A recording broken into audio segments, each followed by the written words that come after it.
Hey everyone, this is Ryan, the host of Coffee People and Coffee Smarter, and I'm encouraging you to check out Roastar Coffee packaging found online at roastar.com. They print great-looking coffee bags for a host of your favorite companies that trust Roastar to produce the packages worthy of their specialty coffee beans.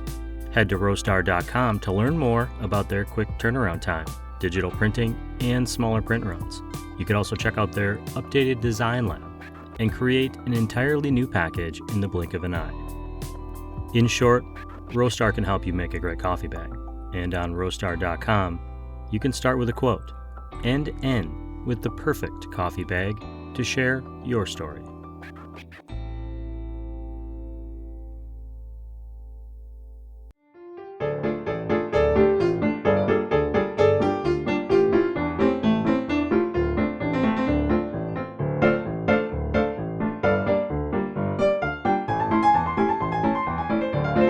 Hey everyone, welcome back to the Coffee People podcast. I'm your host, Ryan Woldt. This show is presented by Roastar Coffee Packaging and is part of our Roast West Coast Coffee Network. Go to roastwestcoast.com to find recaps of this show, this podcast, and so much more. On this show, we interview guests who have some sort of connection to the coffee industry. We share their stories of entrepreneurship, motivation, their challenges and inspirations, and today feels more like an innovation day. We're chatting with Andy Kleitsch, the CEO of Atomo Coffee. Atomo has entered the market with a beanless coffee that, according to them, is the most sustainable on the planet.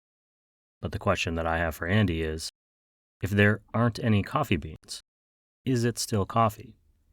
The answer is forthcoming. But until we get there, be sure to take a quick trip into this podcast's show notes. You'll find links to our newsletter and atomocoffee.com there. You'll also be able to connect with our sponsors. And of course, be sure to like and follow this podcast. It makes a big difference for us and frankly just makes us feel good. We appreciate it. Okay, enough logistics. I need some coffee.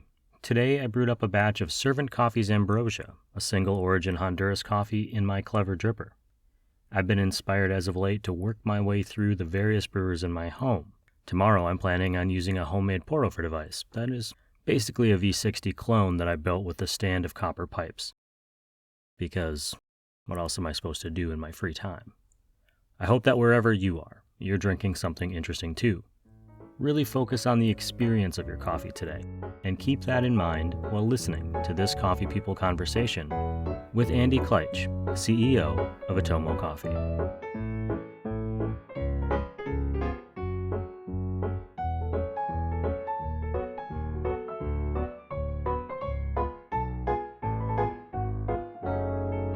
Well, my name is Andy Kleitsch. I'm the CEO of Atomo Coffee. We're headquartered in Seattle, which we think is the epicenter of coffee in the U.S. And I'm the CEO and I'm the founder, co-founder of Atomo, and started it 5 years ago. I don't believe you started this off with some fighting words, but do you believe Seattle is still the nexus of coffee in the Tell U.S.? me where else is the nexus of coffee. I haven't found another one yet, although I have to admit, traveling around, there are towns that I think are the best epicenters of coffee. And I will tell you two that are not even in the US. I believe Tokyo is dynamite, and I believe Hong Kong is fantastic. So I would say Seattle, yeah, it still reigns in the US, just from its legacy, heritage, and, just from that aspect. Atomo is what we're going to be talking about in a little bit, but before we do get too far, I want to learn just a little bit about you. In particular, if you had kind of a first coffee memory, first coffee experience, something that maybe set the seed for this path you're on now. I think about this a lot, actually. This is a question I ask people is tell me about your first coffee experience, because it's always such a great question. For me, my first coffee memory is my grandmother, she moved here from Norway. She lived 200 miles above the Arctic Circle, right? So this is like dark all winter long. They just drink black coffee. And I just have this memory of my grandma baking at all hours. It could be midnight. She's baking something. She's got a cup of black coffee and she's smoking a cigarette all at the same time, like in the kitchen, you know? And actually, I also have a memory of my mother. There were certain plants in our house that were never watered with water. They were only watered with leftover black coffee. Oh, that's So interesting. she would take her cold black coffee and water these plants with it. And they actually did quite well. There might be something there for our listeners. Maybe there's a hint there, Yeah.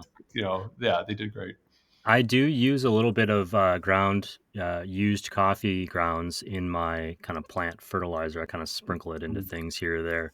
Atomo, I'm going to jump into this because I want people who are just starting the show with us to really make sure they hear what this is. I get these lovely press releases from your company, and I Yeah. read the social media and that sort of thing. And I saw this quote that I'm going to read back to you. Atomo is the world's first molecular coffee containing no coffee beans. That kind of stops me right away, and I'm assuming you get this question all the time. Mm. One, what does that even mean? What's molecular coffee? What is, are you creating it from nothingness like on a sci-fi television show? And Right. two, if there's no coffee bean, is it coffee? Yeah, I mean, what is coffee, right? I think that I'll kind of make a challenging statement. I think people that have been in the coffee industry for a long time, and I'm new to the coffee industry, I've only been in it for 5 years, but I think people that have built their lives around the coffee industry believe that coffee is the bean. And I would challenge that. I don't think that's accurate. I think coffee is an experience, it's a ritual, it's a result, right? Like when you drink coffee, you expect a result, you expect a taste, you expect an experience. Consumers don't think coffee is a bean, they think it is an experience and a result. And so I would like to kind of broaden everyone's horizons right now and say, why are we all stuck in this belief that coffee has to come from a coffee bean? It doesn't. And you ask, what is molecular coffee? How could you make coffee without a coffee bean? Well, the first thing you would do, and this is what we did, we just said, well, what is in coffee? We looked at like the black liquid and said, what is in this liquid? And how would we get this from something else that isn't from a coffee bean?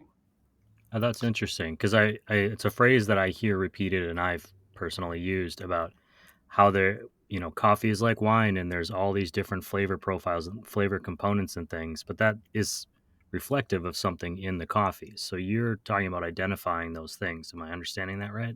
Yeah, yeah. You identify the attributes, you identify the compounds that are in the coffee that are contributing to the experience, to the mouthfeel, to the taste, to the aroma.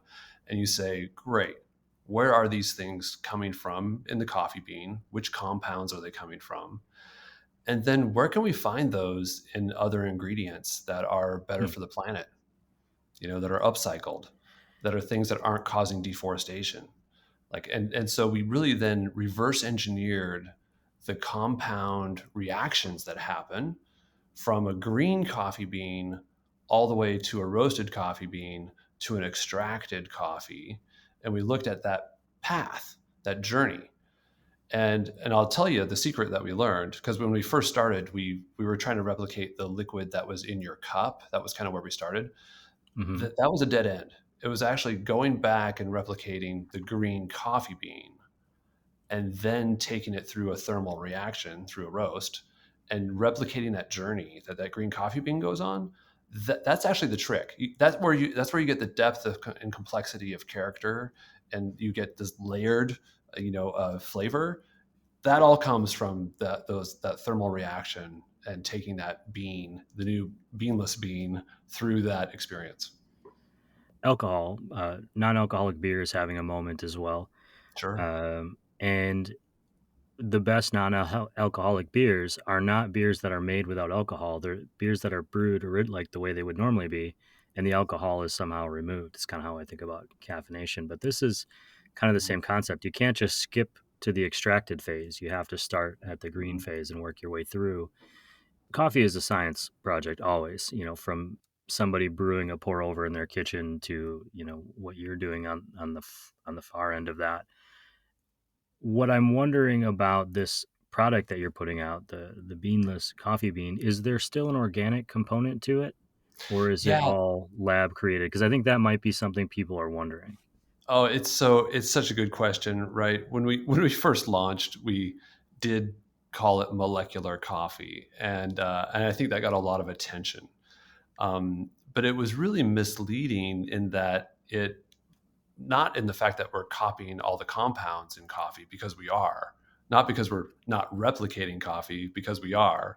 But how it was misleading is that people thought it was a science project. People thought it was just bleeps and bloops and smashing atoms together and a bunch of flavored nonsense, and just they thought it was of science, Frankenstein. You know what I mean? Sure. That's how they thought. And in reality, our coffee is the exact opposite. It is all farm grown, natural foods that are whole foods. So in our coffee, in a pound of Atomo, there's like 28 strawberries. Hmm. There's two potatoes. There's two bananas. There's aronia berries. There's guava, lemon, fenugreek, millet. These are ingredients and date pits. So date pits that we upcycle. So what we've done is we've gone to the earth, we've gone to the farmers, we've gone to crops that cause less damage than coffee, no deforestation, smaller footprint, and we're using those ingredients that are widely available, and we're reacting them and combining them and roasting them and doing all these little tricks to get them to taste exactly like coffee and contribute all the compounds. So I think that it's probably it's probably something we need to improve upon. Honestly, it's like, we need to really help educate consumers that this isn't something to be afraid of. It's actually whole foods, farm grown foods. So I don't do a ton of research on a product before I talk to someone because I want to learn it along with the audience. But as I'm sitting here talking to you, there's a farmer's market about to start down the street. I'm Right. assuming I can't walk to that farmer's market, collect all these ingredients that you just, rattled off, and somehow create coffee at my home. So what is it like for the consumer? If I were to buy a bag of Atomo coffee beans, Mm. either online or wherever they're available, what's my experience like? Is it any different? Do I need different equipment? What's the story? Yeah. So this was a requirement right from the very beginning when we started the company, was there can be no change to the ritual of coffee.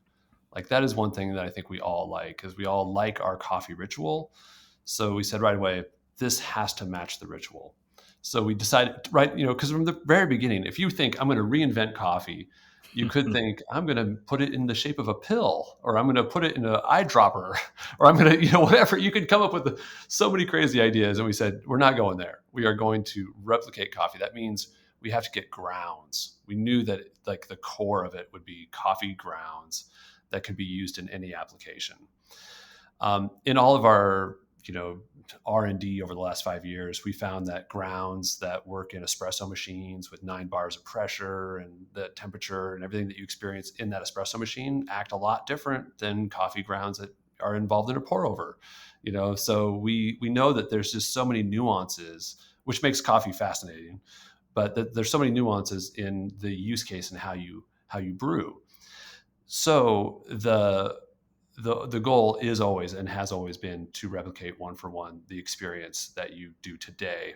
There's several different products that we have right now that kind of satisfy that.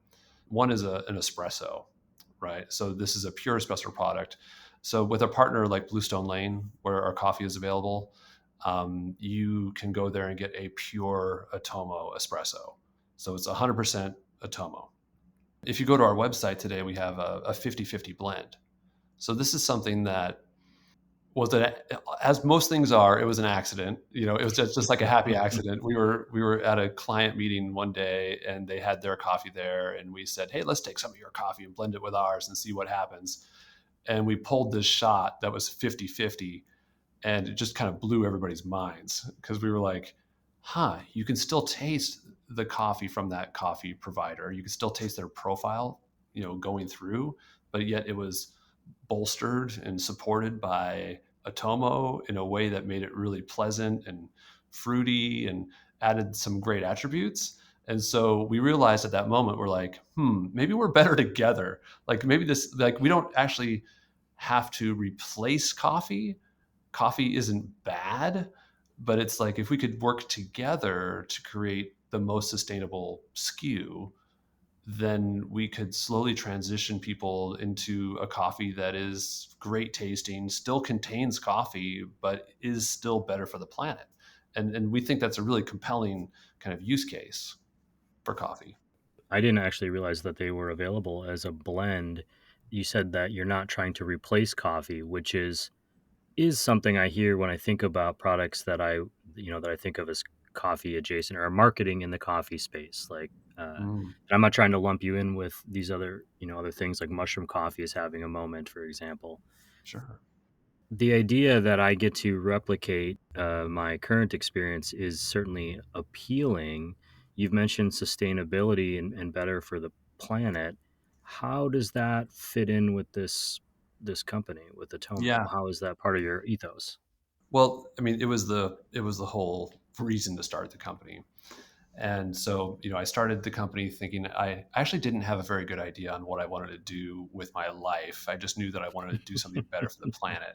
You and Spent, me both. yeah, right. Spent, I actually, so, but I made it a project. I said, I am going to spend however long it takes. I'm going to interview scientists, entrepreneurs, engineers. I'm going to go around to everybody I know and I'm going to ask them this one question, which was, what would you be working on right now if you weren't doing the thing you're doing right now? What's your project that you wish you were working on? And they all have crazy innovative ideas. If you talk to an entrepreneur and you ask them that question, they almost always have an answer that's like, oh, I'd be doing this. And so I found one of those really creative guys who said, you know what, if I wasn't working at this big company right now, I would be trying to reverse engineer coffee and make the perfect cup of coffee.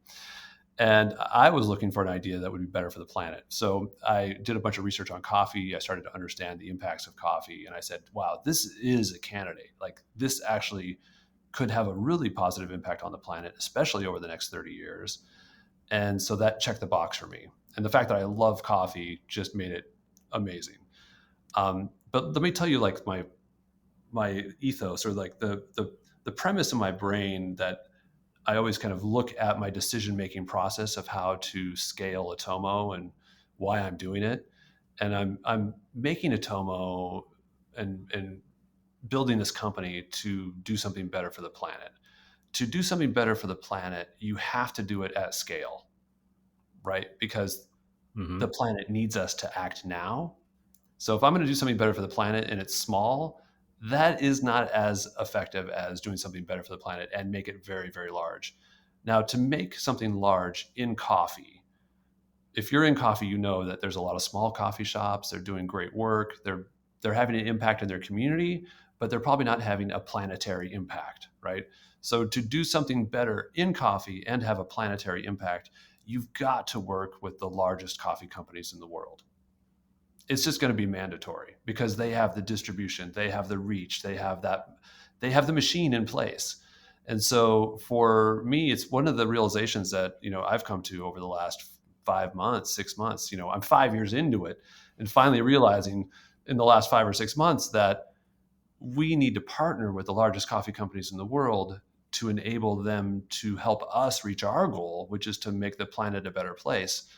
And to work with and to partner with coffee companies, if we attack coffee and say coffee's bad, that's not going to get, no one partners that way. That's not a way to partner, and that's actually not how we feel. Like we love coffee. So our way is to say, hey, let's partner together to create the most sustainable product ever, a Sure. blend of coffee and beanless coffee to create this magical experience. So that's been the approach and the reason for like what I'm doing and why I'm doing it. I imagine that it's easier to get a independent or a small coffee roaster, coffee company on board because they might have a shared passion or a similar ethos as you do.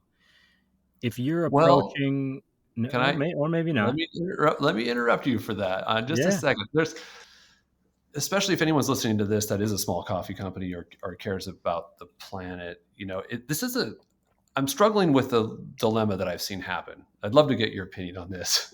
Sure. All right, small coffee companies. I would say they tend, or when you look at the ones that are very climate focused, sustainability focused. All right. And there are some great ones, some great examples, right, of coffee companies that are small, that have a great sustainability story. They work with a handful of coffee growers that they've known for a long time. They have they've really built this story around themselves and what they stand for. And they really they've almost insulated themselves in a way. They're like, we're an insulated being, and we operate in a very with ethos. We have this, a driving passion of what we do and why we do it, and we're good people, you know.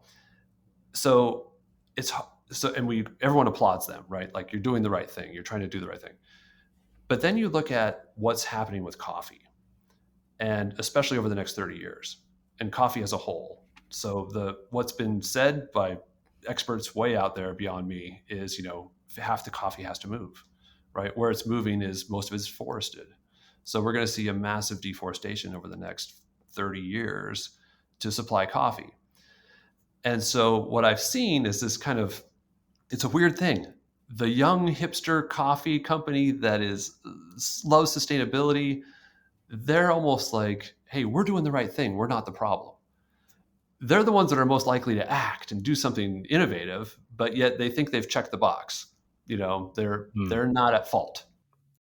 But on the other side of that, you have a big corporation, Right. the evil empire, so to speak, Right. if we're speaking in those terms. Sure. And they have to look at what you're saying and see the value financially, the money. I mean, I think we all assume that that's the end all be all. And when you're answering to investors or stock market or whatever it might be, that's going to be the big thing. How do you convince someone on that side of it to say, yeah, we also believe that this will be better for us in the long run. Maybe we care about the environment, maybe we don't, but what we do care about is having the ability to make money in 30 years. Yeah, for sure. Yes, you're right. The larger companies that might not be as fast moving as the small ones when it comes to sustainability, but you're right. Sustainability is going to hit their bottom line. It's going to hit their pocketbook. It's going to hit their supply chain. It's going to make it harder for them to get coffee. In fact, we know it's going to make it harder to get consistently good coffee, right? So at a favorable price for them. So we know that they are facing those kind of future problems, and those are already starting to happen. So the large coffee companies that have reached out to us for a couple of reasons. One is what you just mentioned about supply assurity. They're worried that 30 years from now, there's not going to be enough Arabica. Like, that's a real concern from coffee companies. Another one is the price volatility. They're just like, hey, we would like to find a way to assurity on price. Another one is just really climate claims. So CO2 reduction, like other claims, deforestation claims, things that they've publicly stated that they need to have assistance in finding new creative ways to actually hit those numbers and to fulfill their promises. So that is true. And then there are, kind of the other large coffee companies that just haven't come around to that way of thinking yet. What have been, forgetting about the money and going back to just this beanless coffee bean, which I admit it breaks my brain a little bit when we say it out loud. Yeah. And I'm relatively new in the coffee space as well. I mean, I'm on that same 5-6 year plan where I'm really focused on it. What were the hiccups in getting to a point where you felt like, oh, we have this fun idea and it's exciting and cool and there's a planetary impact? Going from there to something that you would be willing to serve someone and say, trust me, this is coffee and it tastes like coffee. Wow. How how long did that take? I mean, how long did it take? What stands out from that period of time? Because I can't Mm, imagine you just went in the kitchen one day and started whipping things together. I no. got to imagine there were some challenges in place, and how did Atomo address those? And I Yeah. also would imagine at the same time as you were dealing with internal challenges to create this product, you were probably dealing with some industry external ones of people going this, fighting you on the concept. I'll answer those a couple different ways. The media and the consumers have absolutely loved this product from day one. For those of you, listening that have started companies before, and I have as well, there's some companies that just seem to grab the attention and the imagination of consumers more than others. We've all been a part of those companies that weren't that captivating, and I'll tell you, like, this one is one of those that is captivating. So when a news anchor says, we're going to talk about coffee without the bean, almost always the other news anchor says, well, does it have caffeine? I'm going to need that. Like they always want to talk about it. It's so when we launched, a little backstory, when we launched the company, we were in a garage. We started the company in a garage in Seattle, making some prototypes in a garage. And we took the coffee down to the University of Washington. We rolled it up in a cart. We had no permission to be there at all. We just rolled up a cart on campus with some cameras. We started handing out coffee to students and recording it. And seeing, we had Starbucks, their pike roast against our blend. And 2-to-1 students were picking our coffee as their preferred coffee over Starbucks in a blind taste test. So we said, wow, that was cool. We should put this online. We decided to do a Kickstarter campaign. We knew that there's no way we could fund this entire company with Kickstarter, but we thought it'd be a fun way to kind of share the story. So we put together a Kickstarter campaign, put out the video, Atomo beat Starbucks 2-to-1, beanless coffee. And it was just a viral moment. Like it just got picked up globally. And so we had all of this interest, and our premise was we wanted to raise money to build a laboratory and to build a team. And our concept was, I bet if we can put out a press release and a video, we might get investors calling us. That was our hope. Rather than us calling investors, let's see if investors will call us. And it actually worked, like, because of just how 5 years ago, coffee without the bean, pretty revolutionary idea, blowing a lot of people's minds. It still does today. But 5 years ago, it became newsworthy. Investors started calling us, and we were able to quickly secure that first round of funding and then build our laboratory. And it all happened very quick. Interesting. But then you're in the laboratory, you got to actually make this happen. Yeah. How does that process go? Well, it took us, I would say, between, getting in the lab, we determined that the first thing we had to do was to double down on, like, what is coffee? How do you generate coffee? What ingredients can you use? Where can you find precursors for these compounds? How can you generate the reactions? And just started doing this project, which we called needle in a haystack. We're like, it's a needle in a haystack. There's got to be some ingredients out there that make coffee, and that can generate these compounds. We have to find them. And hundreds and hundreds and hundreds of tests and trials. And we discovered a lot. We filed some patents. And about 1.5 years into it, we've had 3 or 4 mistakes, or like just happy mistakes along the way that have been like beneficial for us. Like one of them was we always brewed coffee warm, right? As like a pour over. And then we put the liquid in the refrigerator. We didn't have time to really taste it or play with it that day. So we put it in the refrigerator, came back the next morning, drank it cold. And we were like, hold on, this is so good cold. Like it was the best cold brew we ever had. So we were like, we might have to do a cold brew. Like it just all of a sudden we had this like, uh-oh moment where we were trying to do hot coffee, but this cold brew is so good. I think we have to do cold brew. So we did. We went out, we raised some more money. We built a little tiny cold brew factory where we could just make 1,000 servings a day kind of thing in this factory. We probably did 100,000 cans of cold brew. We got it out there. People loved it. In blind taste tests, we would never even tell people it wasn't conventional coffee. We would just say, try these different cold brews, and ours was always winning against other established cold brews. We have an unfair advantage when it comes to making cold brew. We can dial the formula so it tastes better when it goes through a retort process. So most coffees, when they go in the canning process and they get canned so they can be shelf stable, they get retorted. Retort is like this high intensity heat. and it just affects coffee. It makes coffee, it just really harms it. It harms the flavor, it harms the aroma, it harms everything. And we are able to create a coffee that when you put it through a retort, tastes better. And so that's like an unfair advantage. We can actually create something that tastes magical when it's canned. So we had this fantastic cold brew, but we had not figured out how to make coffee grounds yet. We were doing this cold brew factory in a way that would be really, really hard to scale. And so we said, you know what, we're going to put this on pause for a minute.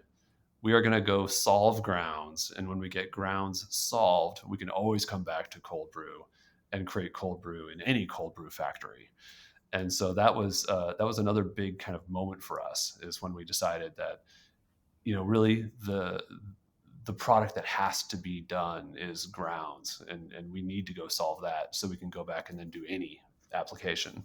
Yeah, for sure. I would imagine grounds are what people have the most experience with. Whole bean or ground. Is whole bean, like when I'm thinking of coffee, so I buy whole bean. Is that an option with Atomo? So, I mean, whole bean has Or been a whole fantasy. something? Right, Yeah. exactly. It has been a fantasy of ours to launch a whole bean, and we've absolutely tried, and I would say that it is on the roadmap. We have some firm ideas on how we're going to do it. We haven't cracked the bean yet on how to do it exactly the way we want. So we're still working on things. So I would say, like, that is absolutely something we want to do.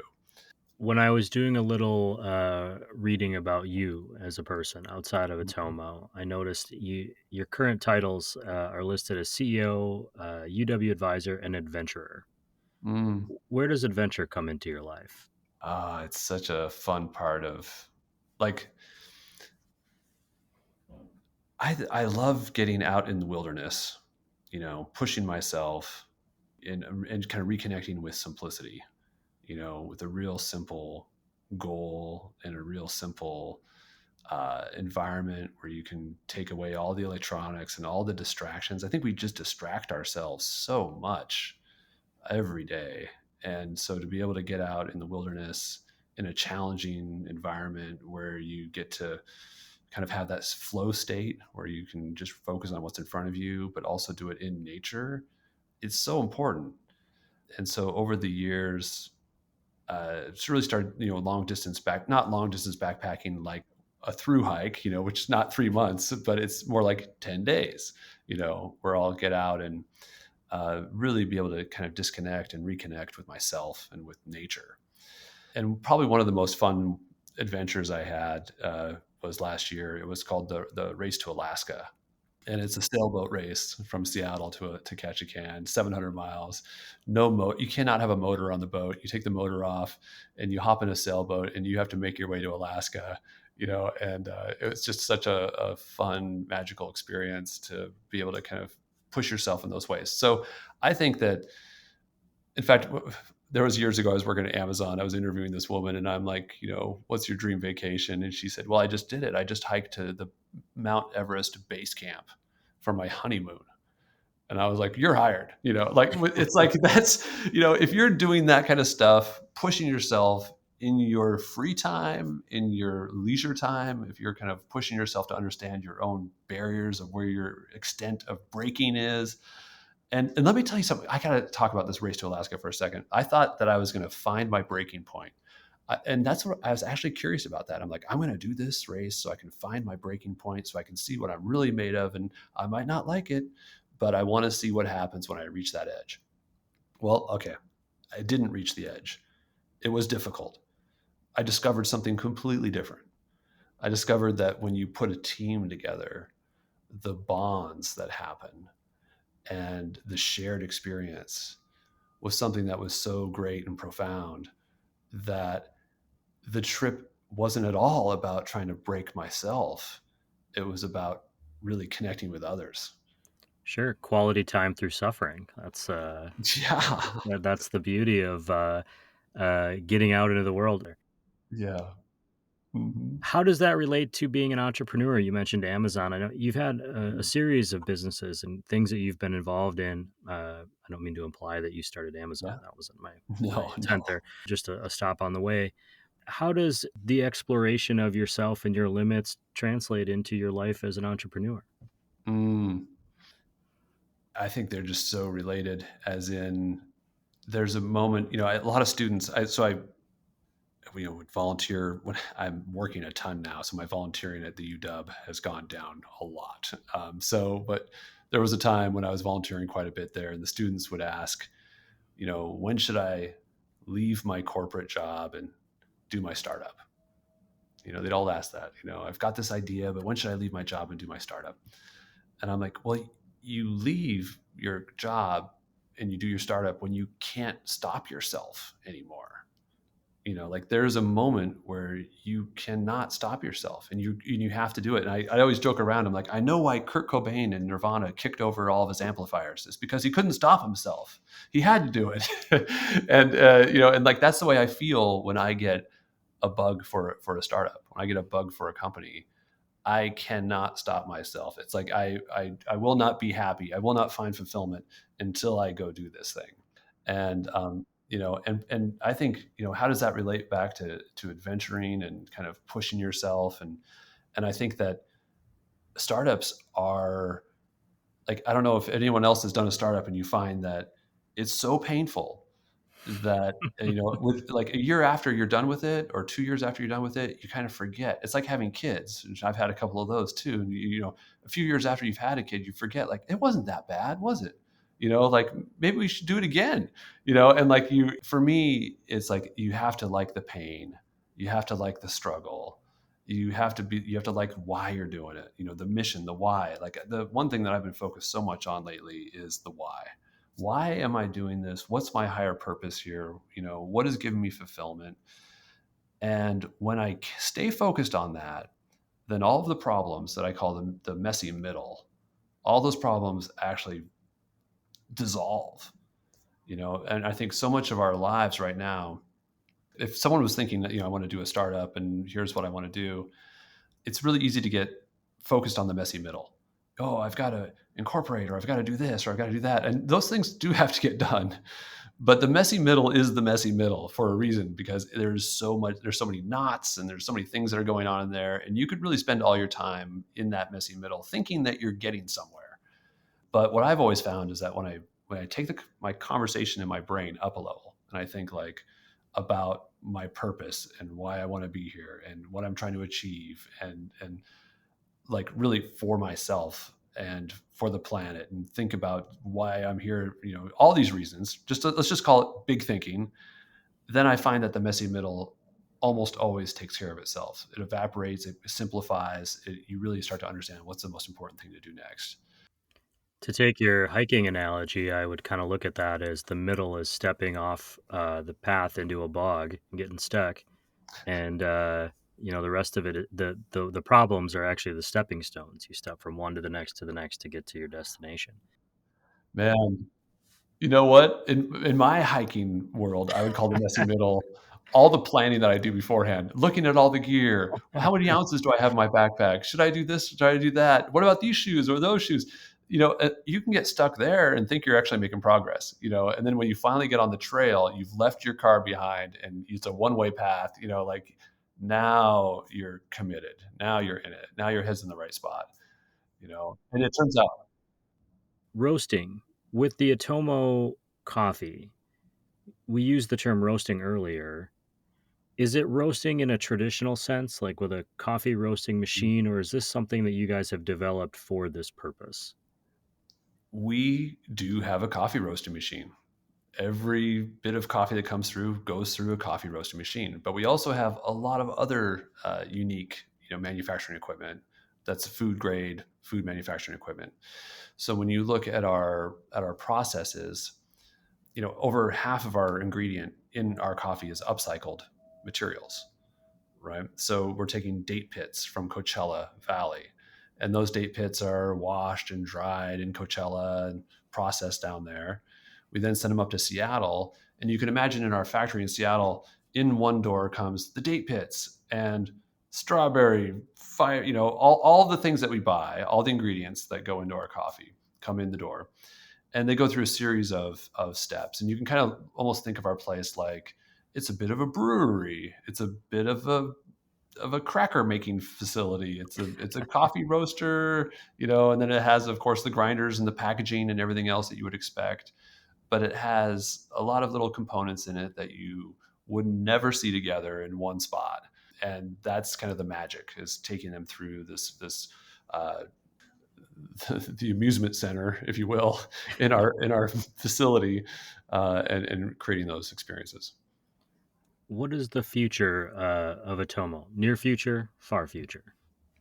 Well, near future is that we're just so excited to launch this kind of 50-50 blends, right? So to partner with coffee and to show consumers that there's no trade-offs.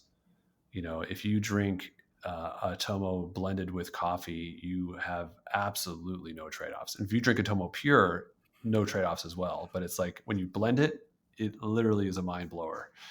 So all of us could cut our impact on the planet by just doing that, and we would have no trade-off. So that's the biggest thing I'm excited about. Clearly, you can tell I'm excited, is like working with coffee to help us all be better.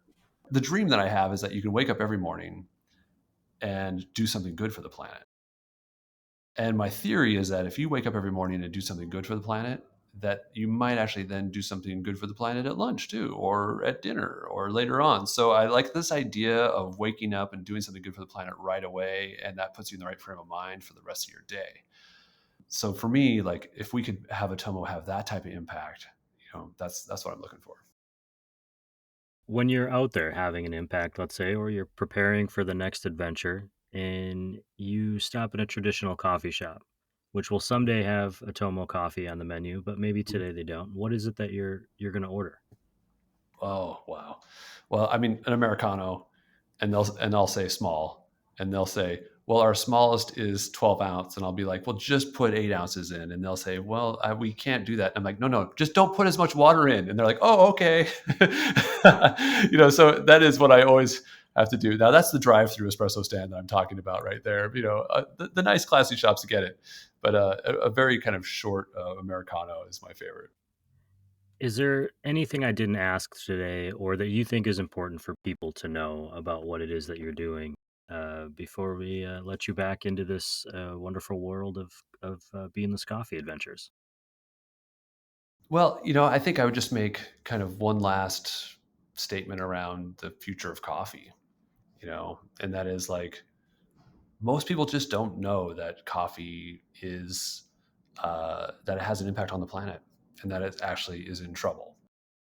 And so if there's a couple pieces of data I'd love to just share. Like one is if you drink 2 cups of coffee a day, it takes about 20 coffee trees to support your habit. Right? So it's 20 coffee trees out there for you in the world to support your daily habit. And half of those have to move, right, over the next 30 years. We know that. And so, And when you say that, just to clarify, you mean they have to move because climate is changing and those places won't be able to sustain coffee farms, yes? yeah, Yeah. yeah. And there's a story that I can tell kind of about this, which is a trip I took to Peru. I had to find out what is causing deforestation in the Amazon. Is coffee involved in that? I need to see it for myself. I need to understand like what is going on in the coffee industry. So I went down to Peru. I went out to the Amazonas region.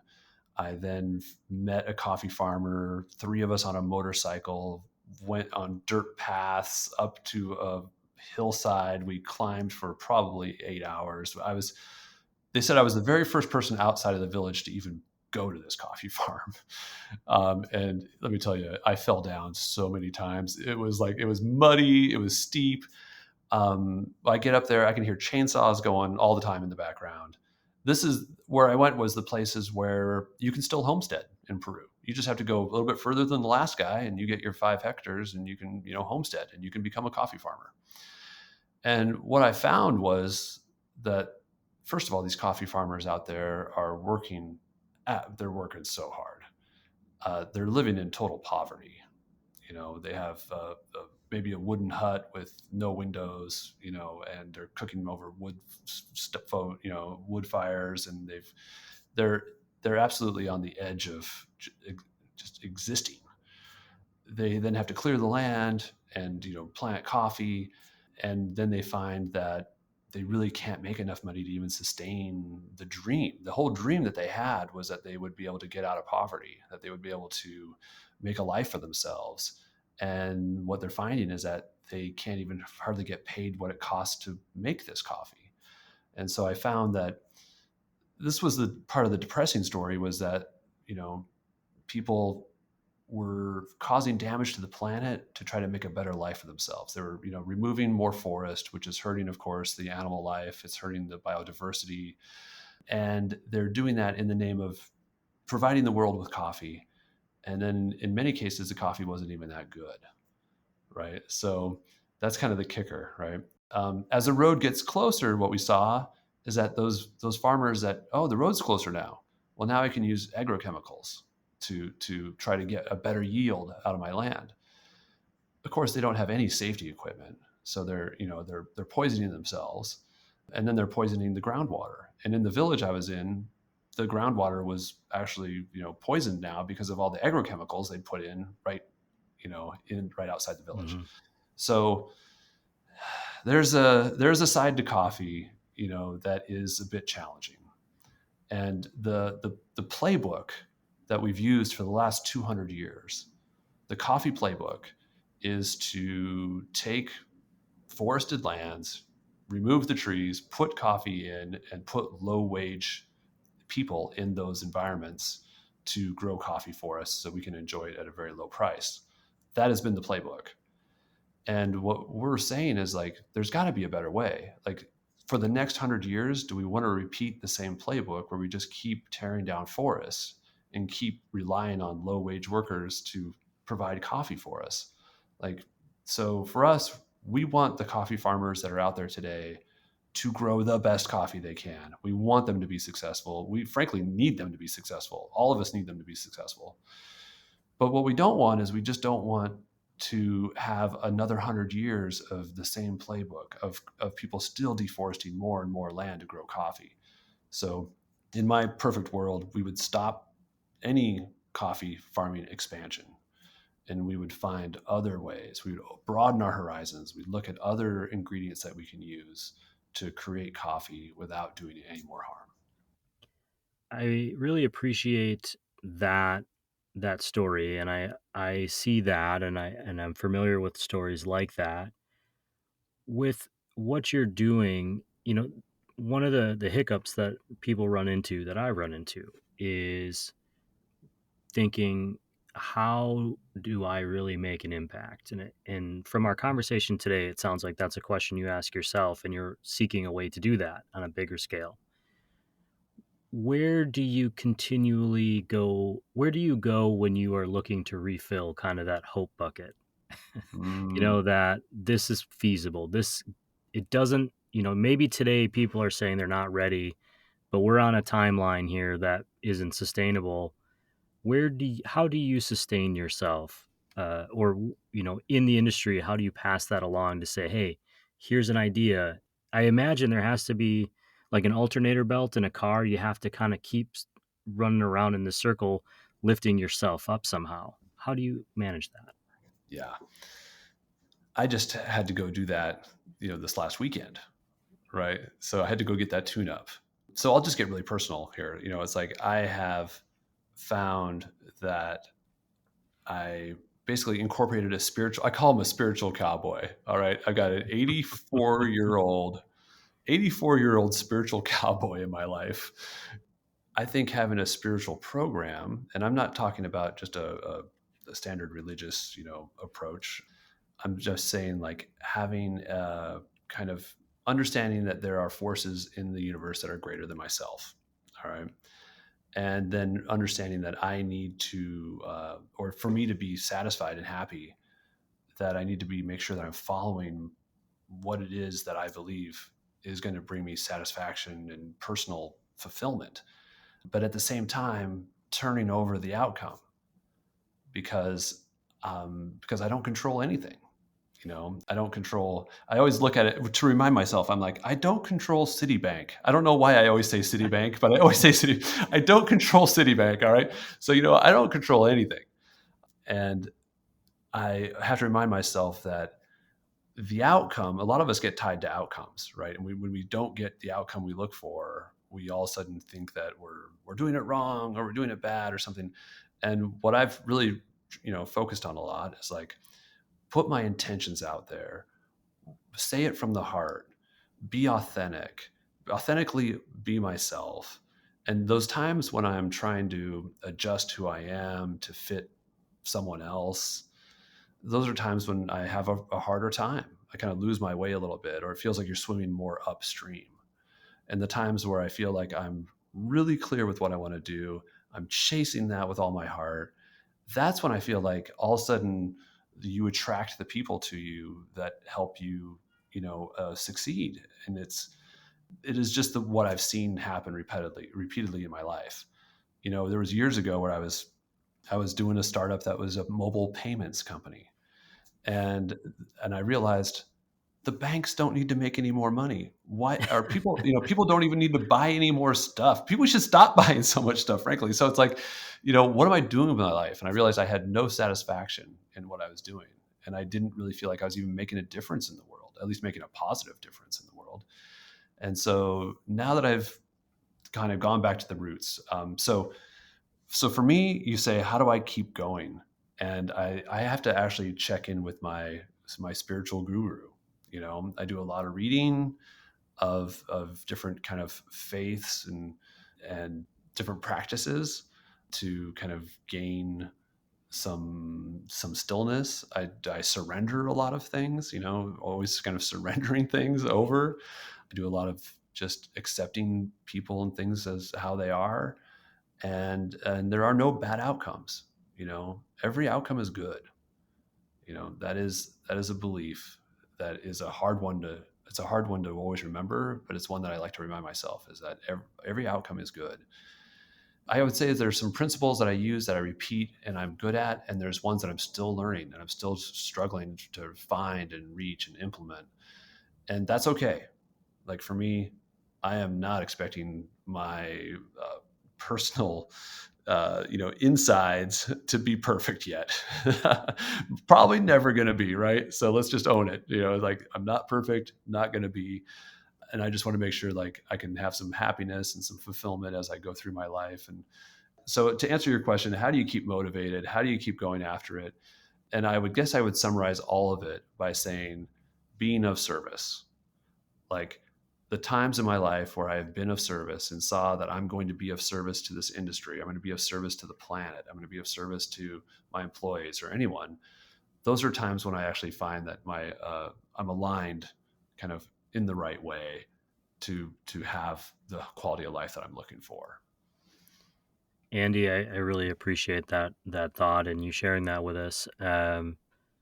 What a fun conversation. Thank you for being here. I'm looking forward to seeing kind of where this project and this company goes and how people respond to it. Frankly, I think is going to be a really interesting, as an observer, as an outsider, and probably chaotic emotionally for you. So I'm here with you, hoping that everything goes well. Hey, everything is good, remember? So yes.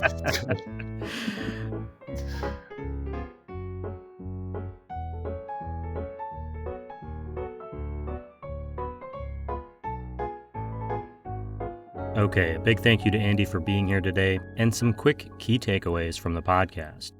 Is beanless coffee coffee? Is it the physical bean that creates the coffee, or is it the experience? That is the argument being put forth by Andy, and you're going to have to decide for yourself. Someday, in our lifetime, we may be forced to decide, especially if we're unable to slow the impacts of climate change, on coffee farms.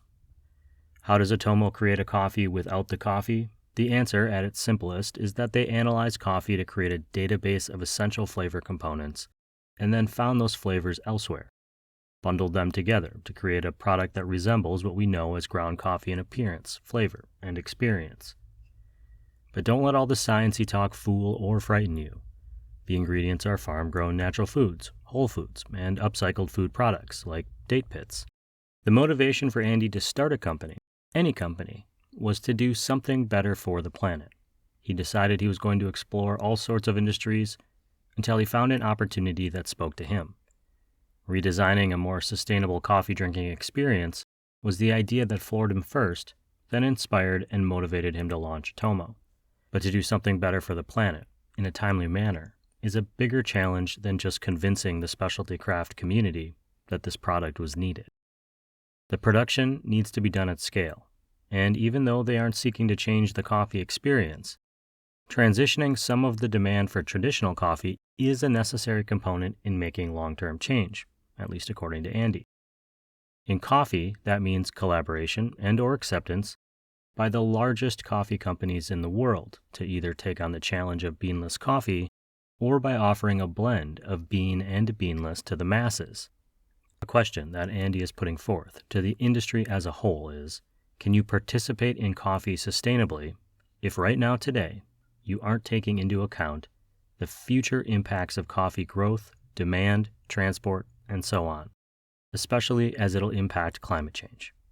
Are small efforts at sustainability in your cafe or your roaster space a bit like throwing a wiffle ball into the wind, where one gets to feel good about the effort, but the result is that the ball lands behind us?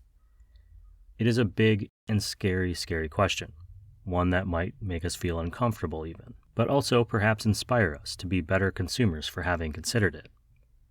Finally, Atomo is looking to work with the coffee industry, not against it. You can buy 50/50 blends of their beanless coffee mixed with a roaster's traditional bean. You'll find listings on atomocoffee.com or on Amazon. And just like a bag of coffee, the prices range between $14 and $22. You'll find a lot more from today's show, including a look at some of the ingredients in a beanless coffee, in our newsletter, found on roastwestcoast.com. Thanks again to Andy for being here to share his story, and thanks to you for listening to it. I thank you again for tapping the follow button and offering us some stars in the ratings, and telling your friends about this podcast. I'm always telling my friends about Roastar Coffee Packaging, found at roastar.com. They are this podcast's presenting sponsor, as I mentioned up at the top, and they will help you tell the big story of your small business. They've been an incredible support in enabling us to develop this platform where we share the stories of coffee people. And they have a very impressive new design lab for anyone looking to DIY their packaging. I'm a big supporter and believer in working with great graphic designers, but if you're not quite ready for that, the design lab on roastar.com is an excellent place to start. This show is also supported by some great coffee industry partners: Zumbar Coffee and Tea, Maria Coffee, Cape Horn Green Coffee Importers, Crossings Coffee and Hisea Coffee Source, Ignite Coffee Company, Ascend Coffee Roasters, Me and My Uncle Coffee, Craft 42 Roasters, Relative Coffee Company, and Cozy Canine Coffee. I've got some exciting news about a collaboration with Cozy Canine coming up in 2025, and our friends at Maria Coffee have dropped a collaboration roast with artist Sky Walker. He's one of my favorite muralists. You can find that link in the newsletter. I hope that you're getting a chance to relax this week, but if you're doing some last-minute holiday travel and desperate for content, stay tuned. We dropped a second episode today featuring Stacy Linden, the cupping lab manager at Swiss Water Decaf. Find it, well, wherever you just listen to this episode. Seems pretty obvious. This show, the Coffee People Podcast, is part of the Roast West Coast Coffee Network. And this episode has been written, produced, researched, and recorded by me, Ryan Woldt. Wherever you find yourself today, I hope it is with a fine cup of coffee. Thank you for listening to us tell the stories of coffee people. Cheers, everyone.